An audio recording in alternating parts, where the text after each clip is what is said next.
Yesterday we have analyzed three different classes of credit derivatives. So we have analyzed the most popular, which is the credit default swap, and we have understood that the credit default swap hedge from the default risk of a given company. Then we have analyzed another instrument called credit spread option, and we have understood that the credit spread option hedge the protection buyer from the default risk and the downgrade risk, where we assume that the downgrade risk is a proxy of spread widening risk. And then we have analyzed the total return swap, total rate of return swap, which we have seen that protects the protection buyer from the market risk, where from market risk we have defined that as credit risk plus interest rate risk. Okay? And then yesterday we have also analyzed in details how the credit default swap works. Now, let's analyze today, as a last instrument, a very popular credit derivative which is called credit linked note, which is the one you see here in this chart. First of all, let me say that the credit linked note is the only credit derivative which has got a cash format. Whilst the other, we've seen yesterday, have got a synthetic format, I mean a proper derivative format, this one is the only credit derivative which has got a cash format. So it's a note. And now let me explain how this credit linked note works. Basically, just to give you an idea, before we start to go into the details of the structure, you can first of all assume that the investor can be compared to the protection seller under the credit default swap. Okay? So the investor of the credit linked note can be compared as a proxy, just to start the discussion, as the protection seller under the credit default swap. Meaning that who invests in the credit linked note is undertaking the risk, the default risk of a given company, i.e. reference entity. So for example, I can have a 5-year credit linked note on fiat. That means that the investors are undertaking for a 5-year term the credit risk, the default risk of fiat. Okay? Now, let's go into the details of the structure. First of all,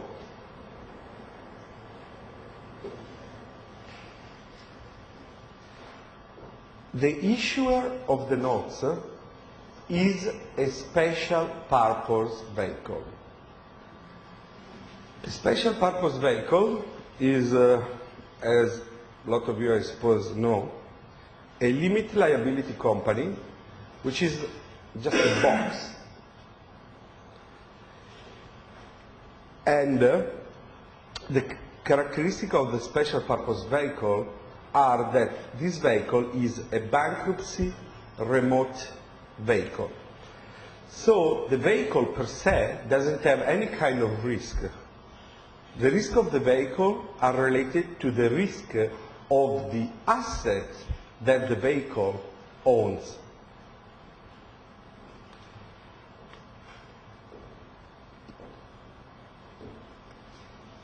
Let's see here the structure. Let's suppose that we've got an issue of, I don't know, let's say 100 million euro credit linked note. So the investor buys the credit linked note and issued by the special purpose vehicle, And with the cash flow related to the notional of the investment, the special purpose vehicle buys securities which are the collateral of the transaction. Collateral means that these securities are the guarantee of this transaction. So, again, let's suppose that we've got an issue of 100 million euro credit-linked note. The special purpose vehicle issues this credit-linked note. It receives money from the investor, which is, of course, the notional of the investment. And with this money, the special purpose vehicle buys securities, which are the collateral of the overall transaction. Okay?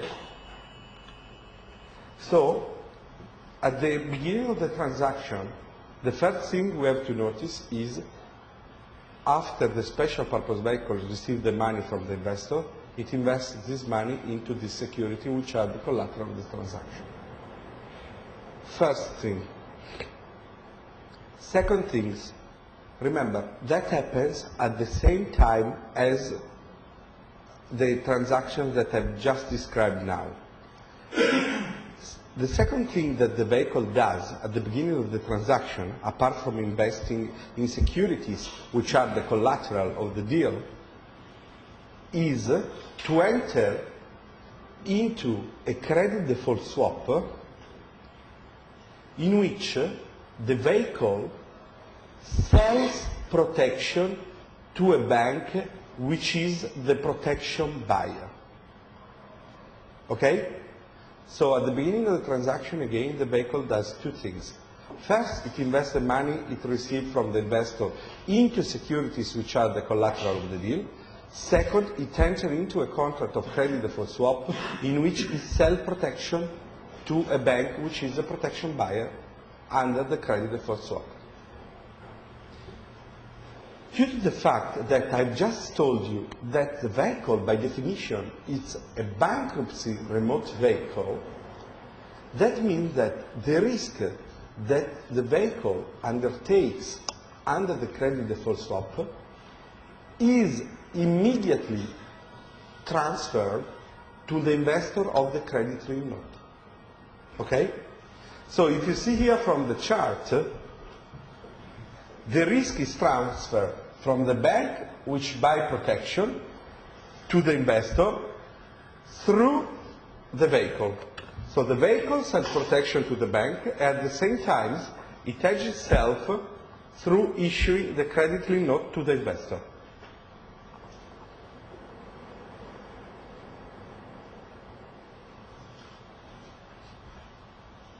Okay? Now, if during the life of the transaction there is no default of the company, of the reference entity, what happens? The investor receives a coupon, which is a coupon of the credit-linked note, and at the maturity of the transaction, the investor receives the capital they invested at the beginning. Okay? Like a normal bond. Like a plain vanilla bond. Okay? But, if during the life of the transaction, the default of the reference entity happens, then the mechanism is the following.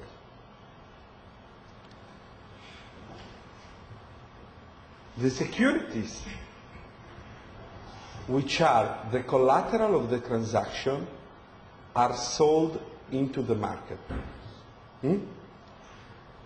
With the money, with the cash flow that comes from selling the security into the market, the SPV, first of all, refund the protection buyer, and then, in a subordinated way, in a residual way, it refunds the investor of the credit-linked note. So let me explain again. Let's suppose that during the life of the transaction, let's suppose that the reference entity is Fiat. Fiat defaults. And we got 100 million euro of credit-linked note. We have seen that at the beginning of the transaction, the special purpose vehicle has invested this 100 million euro into securities which are collateral of the transaction. So if we have defaults during the life of the transaction, these 100 million euro securities are sold into the market. Okay? Let's suppose that for the time being, the cash flow after the selling is 100 million euro. With this money, let's suppose that the recovery rate of Fiat is 15%. So the loss is 85 million euro. So the vehicle gives 85 million euro to the protection buyer, and then 50 million euro, which is the recovery value, to the investor of the credit-linked note. That's the reason why I told you that you can compare the investor of the credit-linked note to the protection sellers under the credit default swap. Is that clear to everyone?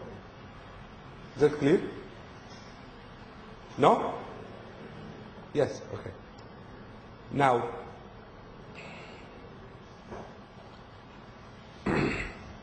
let's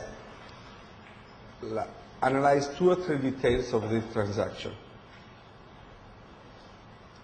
First of all, we have said before that if no default happens, the investor will get coupon and the capital at the maturity of the credit-linked note. But let me ask you, how the coupon under the credit-linked note is paid to the investor?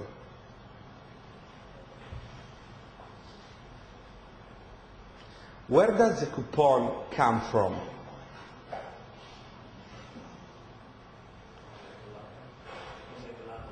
Sorry? Yeah, let's say that. It's not the main component, but in theory, and we'll analyze later, one of the components of the coupon paid to the investor could come from the collateral. But it's not the main component. Look at the chart. Exactly. First of all, the main component of the coupon paid to the investor comes from the premium, because the premium, once received by the special purpose vehicle, is immediately transferred to the investor of the credit-linked note. Okay? Then, as pointed out by your colleague, one of the components of the coupon could be related to the securities which are the collateral of the deal. But bear in mind that the main component is related to the premium paid under the credit default swap. Now, let's do a step forward. In theory, until now, we have said that the investor could be compared to the protection seller of the credit default swap. But if you look into the details of the structure, we can notice that it's not exactly like that. Why?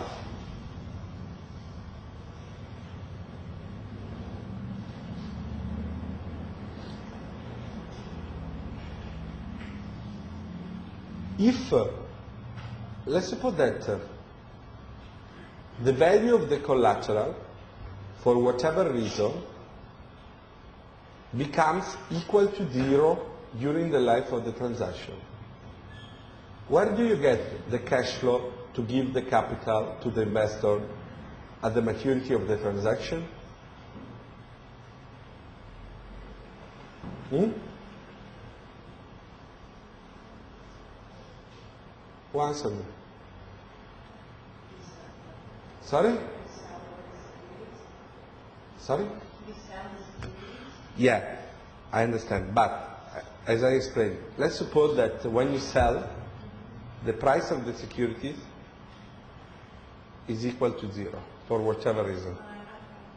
Okay. Then, how do you get the money to pay the investor? Is there any way to get the money to pay the investor? No. So that means what? That you have to be careful about what kind of collateral is put into the transaction. Let me do an extreme example. If I buy a credit note linked to, let's say, General Electric, which is the AA plus. So, I mean, if you're an investor, you feel, let's say, relatively safe about your investment, no? What do you think? But, let me assume that within the transaction, the collateral is, let's say, Republic of Lebanon. Meaning, only because Republic of Lebanon had really a huge downgrade after what happened in the last months. How do you feel about your investment?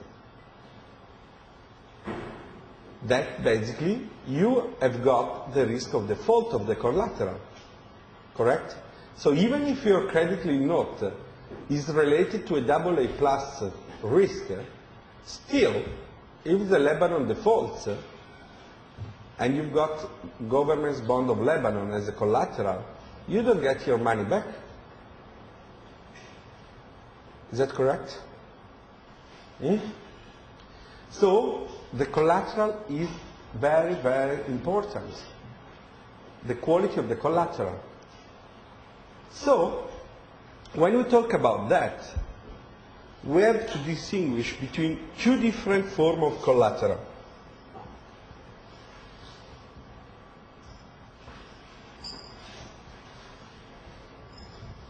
We can have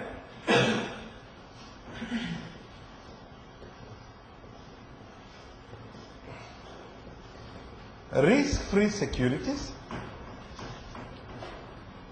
like bond, T-bill, government bond of Germany, UK, US, and so on, and let's say corporate bond, where for corporate bond, I mean everything but risk-free securities. Okay? So, if I've got, let's say, corporate bonds as a collateral, I have to take care of two risks, which are, come on, exactly, and credit risk, which are interest rate risk, and credit risk, because it's a normal bond, no?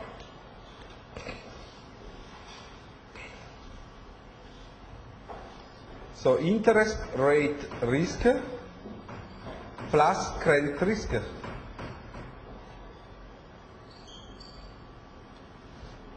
Whilst in the first case, which is the risk? Exactly.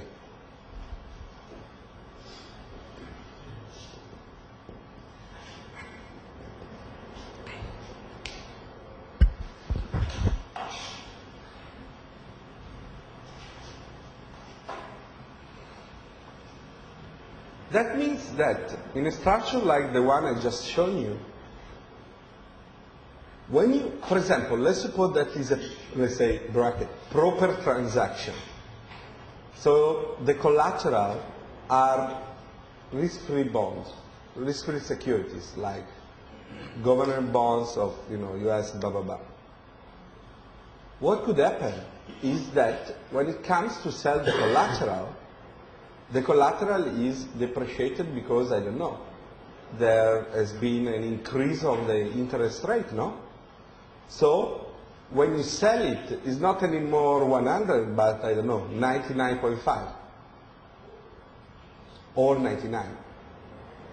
If it's 99, that point of loss due to the interest rate risk is undertook by the investor of the credit-linked note. Okay? And, of course, if it is collateral, it's even riskier, meaning like corporate bonds. That means that if there is a spread widening related to the company, which is the collateral of the transaction, that means that you got also the credit risk. And the possible loss related to the spread widening, again, is undertook by the investor of the credit-linked note. Okay? So, risk for the investor. First of all, the risk related to the reference entity of the credit-linked note. That's the main risk. Okay? Basically, default risk of the reference entity to which the credit-linked note is linked. Second, a risk of the collateral, which we have to distinguish if it's a risk-free asset or a a corporate bond.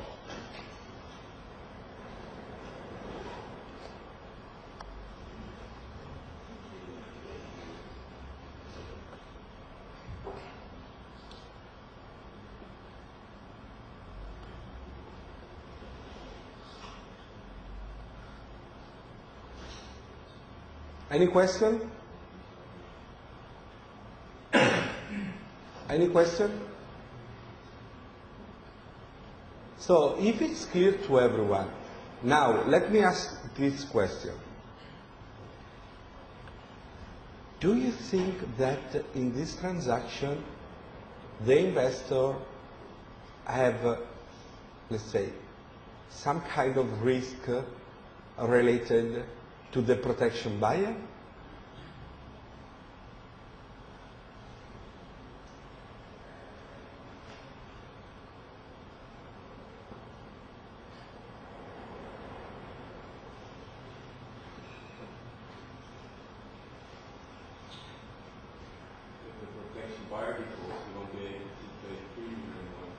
Exactly.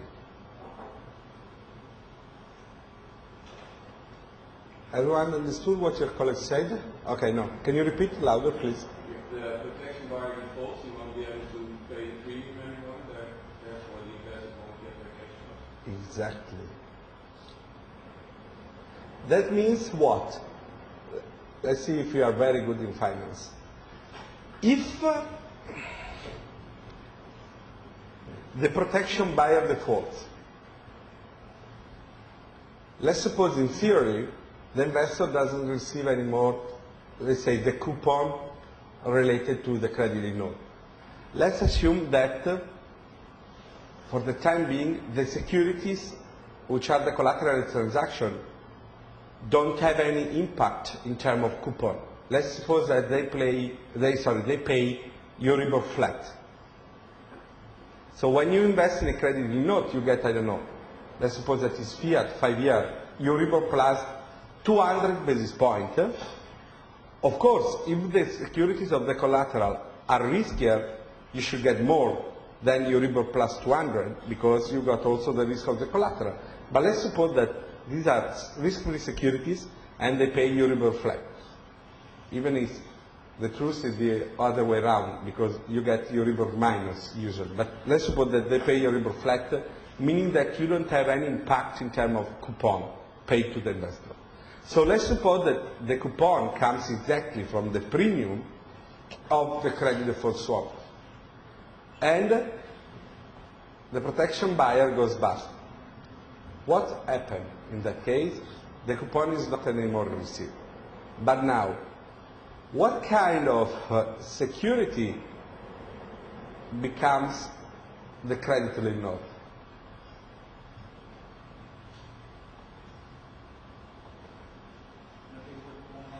Eh? Exactly, bravo.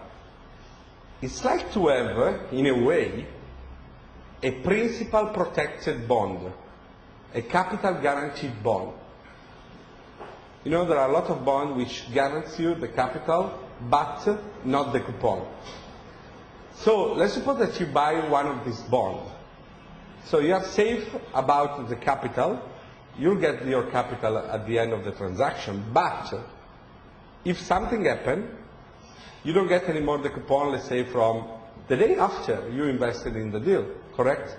In that case, it's like to have a zero coupon. But you'll have a loss, which is the present value of the coupon that you were supposed to receive.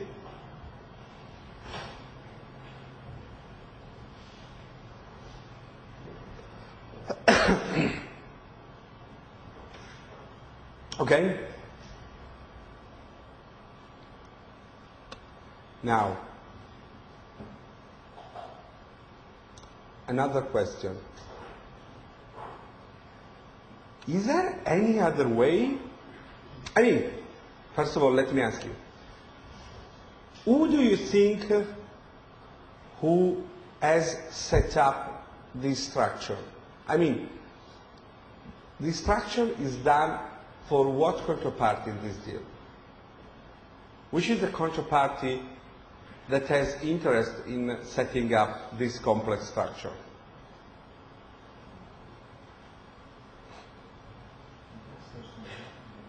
The investors? They say that mainly it's the bank that buys protection that set up the whole structure to achieve this result. What is the result we've seen?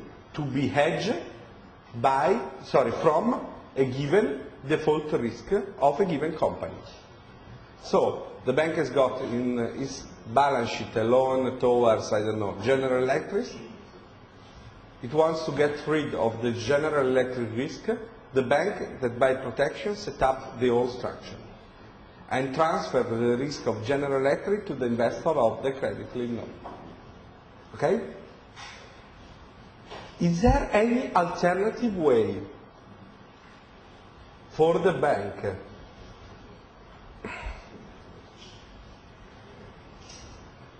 please pay attention to that. Is there any alternative way for the bank to achieve the same result, i.e.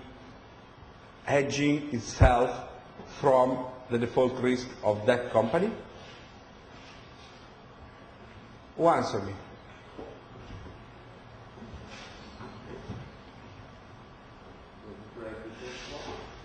Okay, simple like that.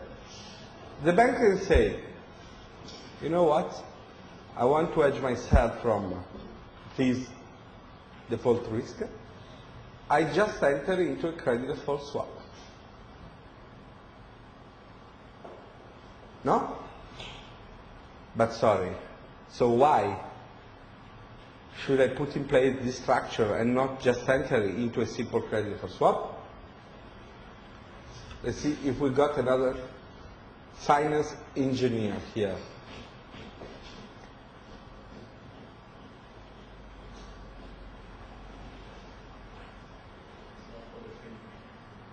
It's not for? It's not for the overpay?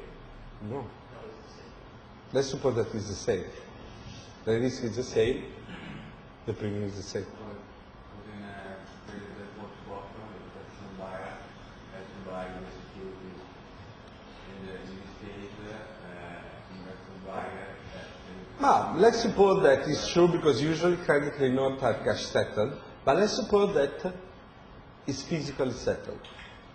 So we have the same settlement format as in the credit default swap.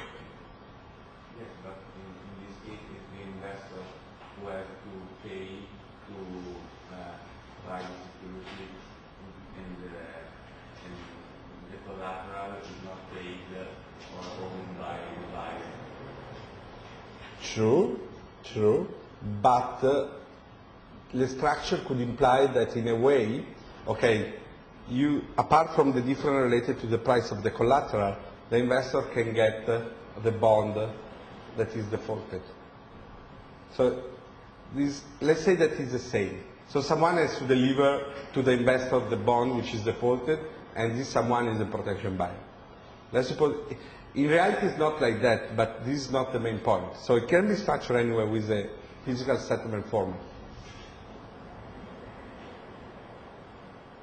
So you can structure, like the investor received the bond, and if there is any difference in the value of the collateral, this is charged to the investor, just to give you an idea, you know what I mean? So you can recreate, in terms of settlement format, the same as a credit default swap. So this is not the point.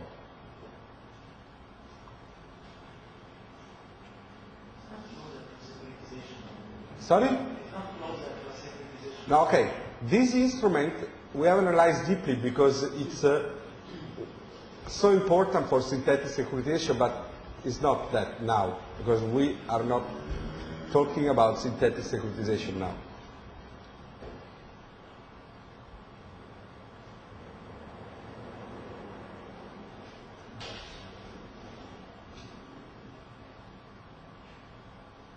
Is it because the protection buyer now doesn't bear risk for default of the counterparty?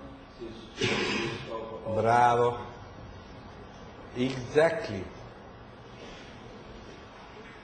In a credit default swap, the protection buyer, as you've noticed, has always the counterparty risk of the protection seller. Always. If the protection seller defaults, who's going to pay the protection buyer?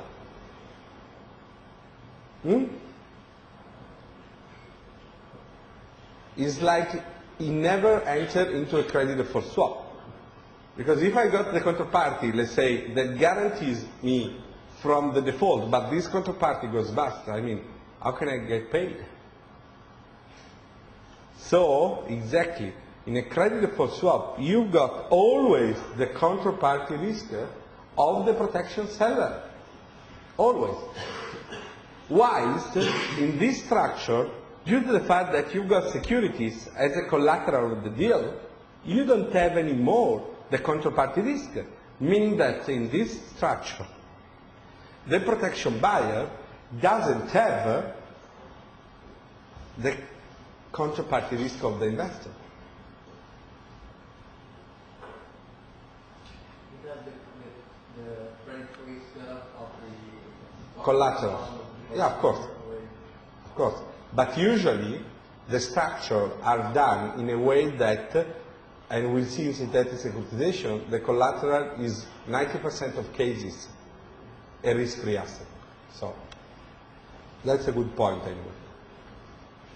anyway. Okay?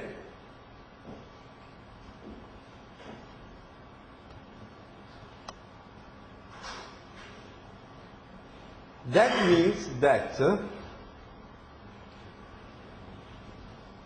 I think that everyone knows what is Basel I, at least.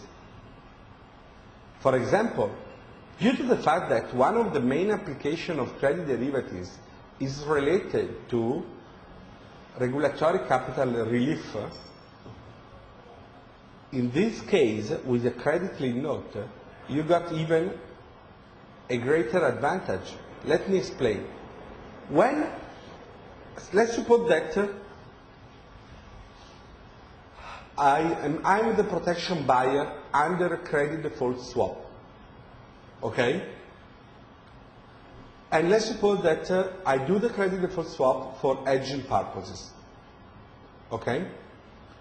Now, when I've got the loan or the bond or whatever into my balance sheet, which is the risk-weighted factor if the underlying risk is a corporate risk?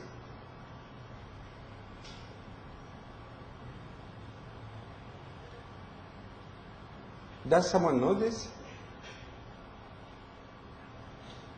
You know what is the risk-weighted factor? You know Basel? Yes? So, You should know what is the risk weighting factor. It is the ratio that the victor required for the risk-weighted assets to be greater than 8%, right? Yeah, I mean, you got the BIS ratio, which is 8%, meaning that at least you got to have 8% of capital against like asset, blah, blah, blah. But these assets have to be weighted, correct? So the risk weighting factor is the factor for which you weight the asset. You remember this? Yeah. So how many factors you've got into, let's say, the simple one, Basel 1? Oh my God. Eh? So 100% is the risk weighting factor related to what? To corporate, exactly. Under Basel 1, we got 3 weighting factors. It's so easy. I mean, there are 4, but let's keep simple. 3 weighting factors. 0% is the risk weighting factor for government assets, like government bonds. If you are a bank and you own 10 billion euro portfolio of Italian government bonds or US government bonds or whatever, your absorbed capital is 0%. Okay? Second risk weighting factor is the one related to, let's say, the banking industry.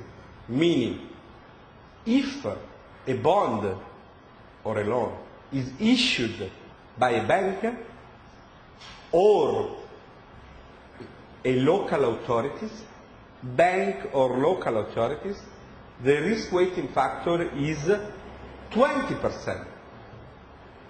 So, if I own, as a bank, if I own a bond issued by Citibank or HSBC or Deutsche Bank, my risk weighting factor is 20%.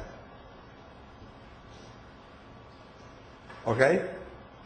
The same for local authorities, meaning like province and so on. Okay?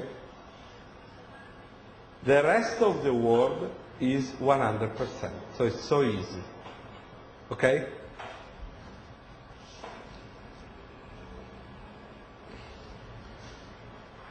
That means what? That when I told you that one of the main applications of credit derivatives is related to having less absorbed capital. So, when the protection buyer wants to hedge the default risk of a given asset that is got in its balance sheet, and he enters into a credit default swap, from 100% risk weighting factor that it has originally, the risk weighting factor now becomes how much? Can you answer me?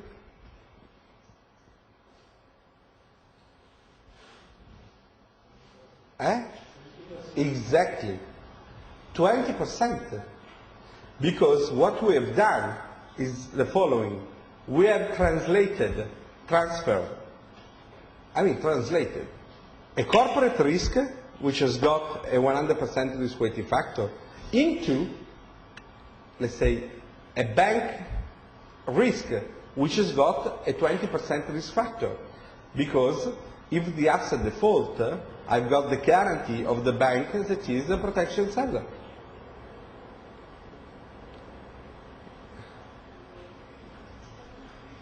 Is that clear?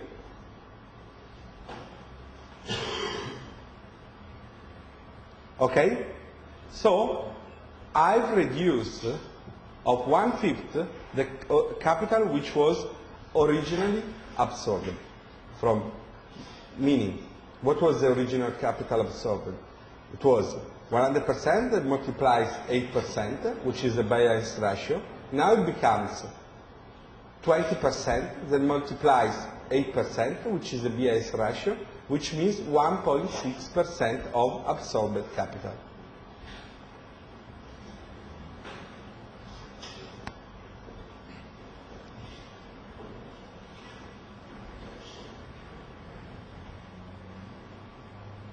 Okay?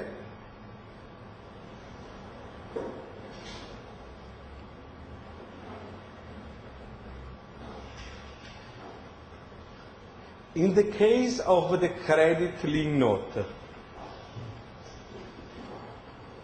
what is the absorbed capital for the protection buyer? Depends on the collateral. Exactly. If the collateral is a risk-free security, exactly.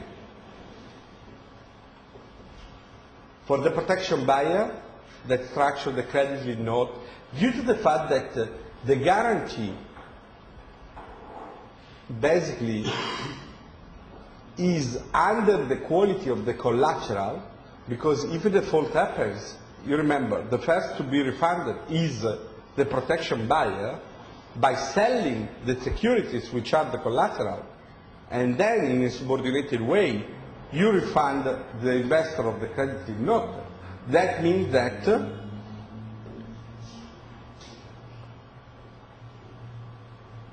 the quality of the collateral, the class of the collateral determines the risk weighting factor. If the collateral, like it normally happens, is a risk-free security, then the risk weighting factor for the protection buyer is 0%.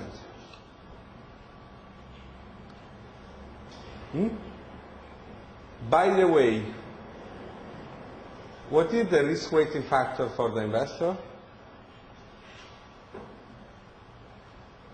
That's easy. Eh? Sorry? If they are bank?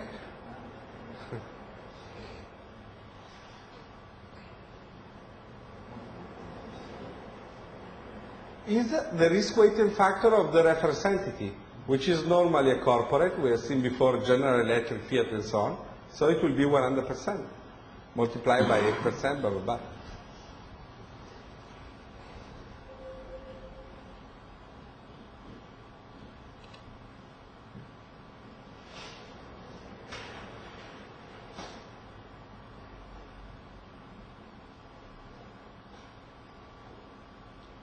Okay, now,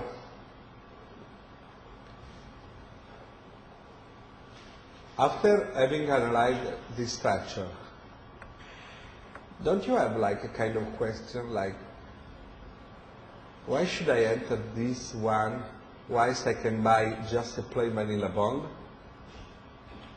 on Fiat, General Electric and so on?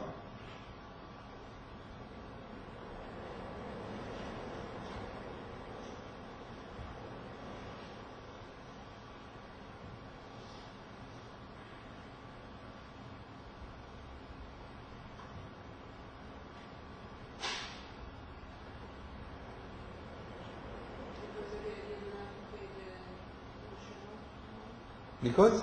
You don't have to pay the notional amount? No, because that's a cash format. I told you, this is the only one that's got a cash format. Suppose we have a money record.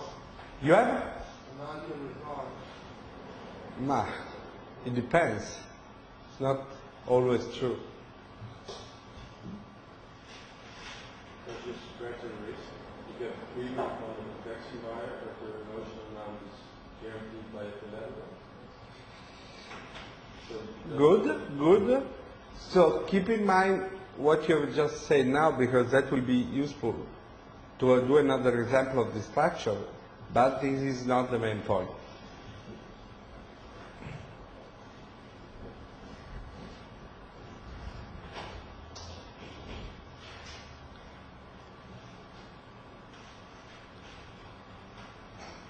Okay, I'll explain you. First of all, the main reason you do credit lien note is because of their flexibility. For instance, if you want to buy, let's say, a bond of Fiat, and you want to have like your holding period is like 2 years, okay? And you look at the bonds issued by Fiat, and you realize that the short-term maturity is, I don't know, 4 years. Yeah, okay, you can buy a 4-year term bond and sell after 2 years, but you've got a problem that, you know, the price could be different from, you know, the value at par. Whilst with credit-linked note, you can just structure a credit-linked note which is a 2-year term. So your holding period is exactly the one you want. And why you can do that? Because there is like a credit default swap which has got a cash format. So if the market for credit default swap on 2-year term exists, you can structure the note. Another reason is, for example, there are companies that doesn't have outstanding debt. Like EMI, you know, the record doesn't have any outstanding debt. Or I don't know, you know, Tiscali, they don't have any outstanding debt. So if you want to buy a bond and not the equity of this company, you don't find anything. Whilst you'll find for sure a bank that has a loan towards EMI or Tiscali, and this bank, you know, can say, you know what, I just want to hedge some of this risk. How can I hedge? I will structure for my customer a credit-linked note so that the risk goes away.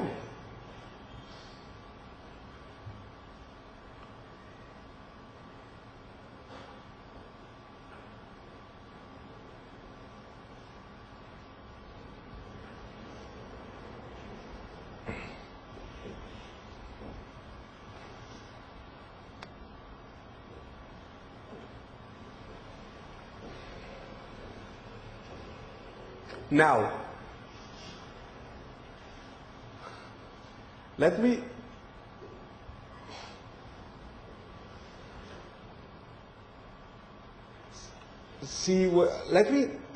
explain you that there is another way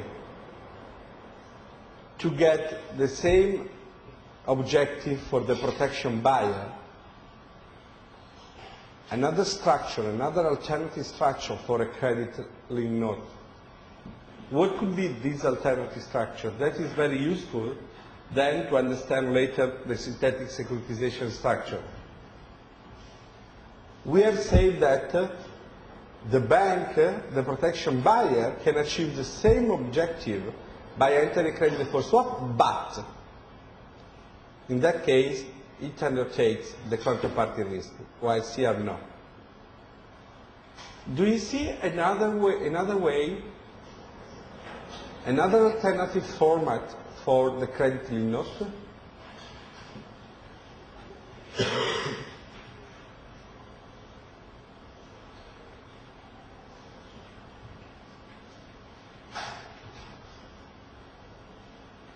The one I just showed you is the most complex. There is another one which is very simple.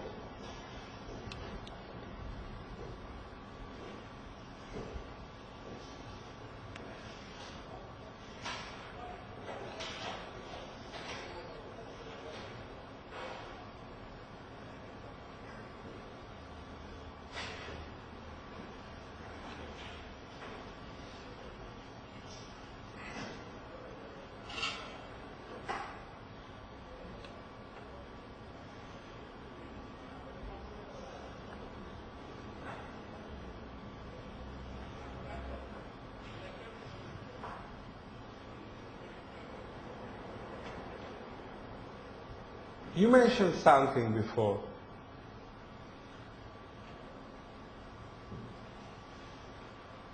Why doesn't the protection buyer, the bank that wants to buy protection, issue directly the credit-linked note?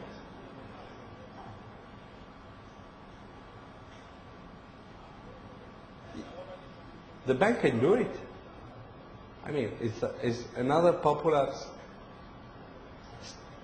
format in the market. Meaning that you don't have anymore the special purpose vehicle, but the counterparty who issued the credit note is the protection buyer itself.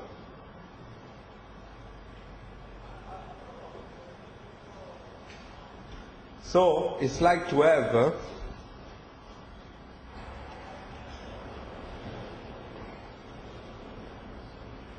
very simple, no?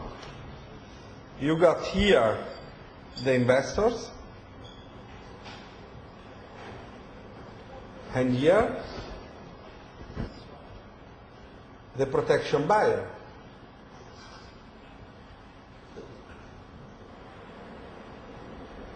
The investor gives the bank the notional of the investment,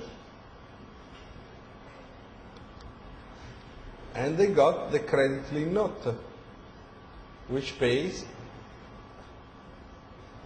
a premium, and of course they undertake the default risk of a given reference entity.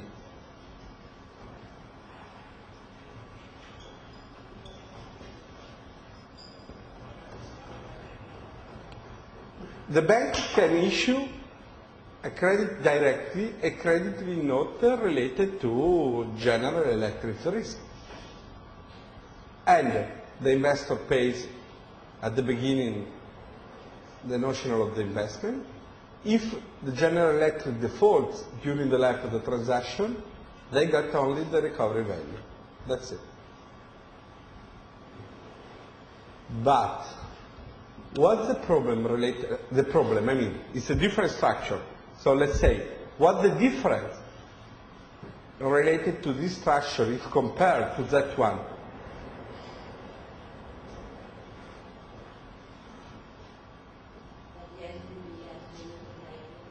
Sorry? No. I mean, it's something more.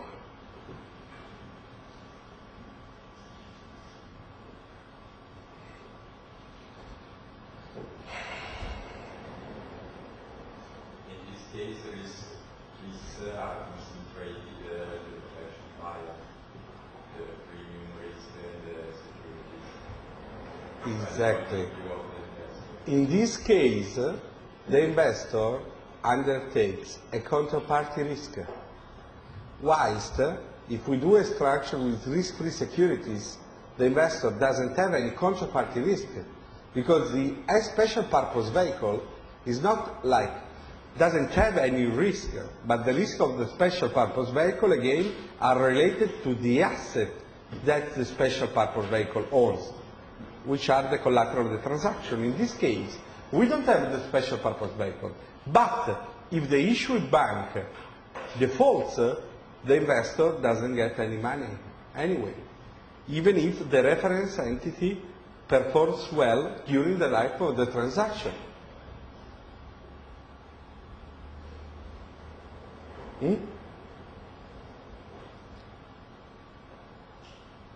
That means that basically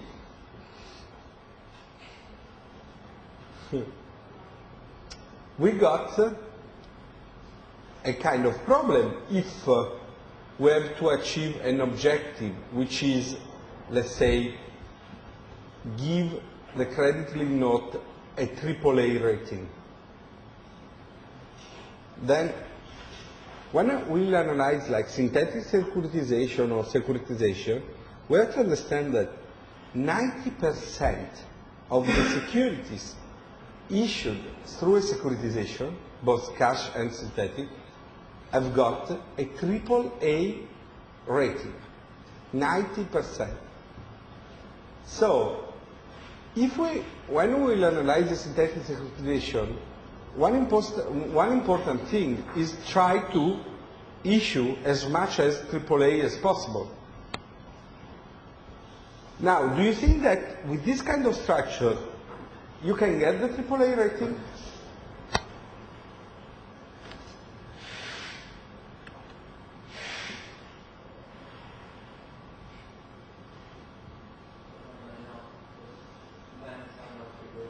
Exactly. Let's say that you've got a cap on your rating, and the cap, guess what? Is the rating of the issuing bank. Let me just give you a simple example. If the issuer is, let's say, Unicredito, which is now A1 rated, okay? And the reference entity is General Electric, which is AA+. If you want to attribute a rating to the note, in that case, the maximum rating you can get is what? A1.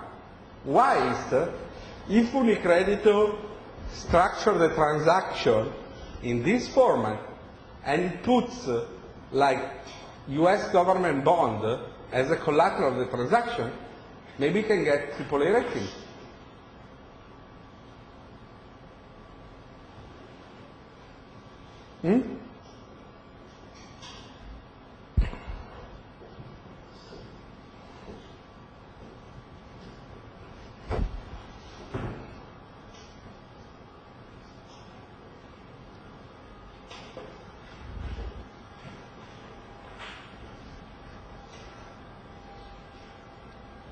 Is that okay?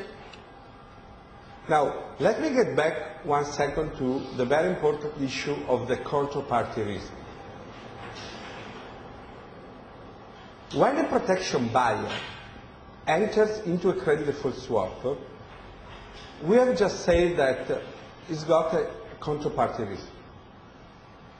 But, and we have observed how the regulatory capital charge change from having a credit-linked note, having a credit default swap, and so on. But if you look better at the credit default swap, when you've got the counterparty risk,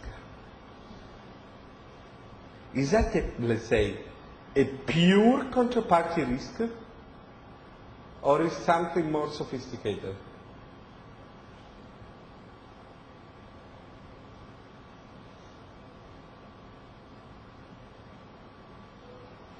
I mean, if you are a protection buyer, in order you to lose money under the credit default swap, what are the events that have to happen? The combined event of both, Sorry? the combined event of Bravo. both companies. Exactly. It's not only that your counterparties has to default, because I mean, if the reference entity doesn't default, so you don't have problem. No? So you have to analyze the joint probability of default of both the protection seller and the reference entity. Okay? I introduce this because now later we are speaking about the pricing. So let me tell you, if I enter a credit default swap as a protection buyer, I can do that also for diversification purposes. Is that correct? Because look, if I've got like a Fiat on my balance sheet, Fiat is an Italian auto sector company, auto industry company, no? And I buy protection from a US investment bank. I'm also diversifying my investment. Why? Because I've translated a auto industry Italian risk, credit risk, into a banking industry US risk. So I not only I hedge myself, but also I've achieved a diversification objective. But guess what? What I'm doing is trying to get what? a low, as much low as possible, joint default probability. Because I suppose that having a protection buyer, which is a US investment bank, and a reference entity, sorry, protection seller, which is a US investment bank, and a reference entity, which is an Italian auto industry company, makes the joint default probability low. If you default, doesn't mean that US investment default or the other way around. Whilst, you know that, for example, for instance, the first 4 or 5, let's say, largest group in Italy used to be hugely concentrated on Fiat. I'm talking about more than 20% of the balance sheet, sometimes 30% of the balance sheet, concentration exposure towards Fiat. So let's talk about 2 banks like Intesa and San Paolo. Okay, now we'll be only a bank, but these were the most concentrated bank towards the risk Fiat. Now, if Intesa wants to hedge the Fiat risk and it entered into a contract with San Paolo, which is a protection seller, is that something that does any economic sense? Not so much. Because I suppose that if Fiat goes bust, probably also these 2 companies will go bust. So, meaning what? That the joint default probability in this case is very high. So I'm not diversifying and I'm not also doing a good hedge.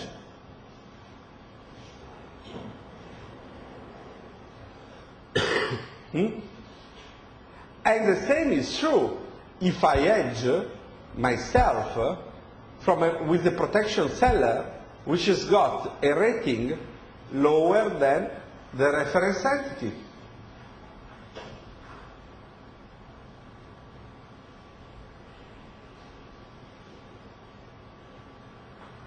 Is that okay? Okay. Now,